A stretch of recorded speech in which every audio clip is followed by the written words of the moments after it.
తమలపాకుతో పూజ హనుమకి ఎందుకు చేస్తారో తెలుసా అండి?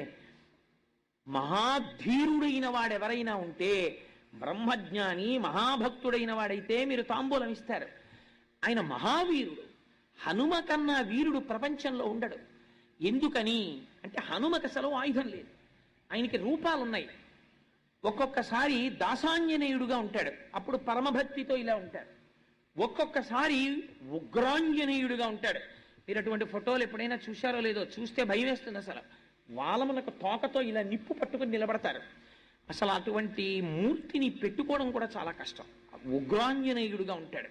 ఒక్కొక్కసారి పంచముఖ ఆంజనేయుడుగా ఉంటాడు. అదేమిటండి ఆంజనేయుడికి అలా శిరస్సులు ఉంటాయా అని మీరు తెల్లబోతారు.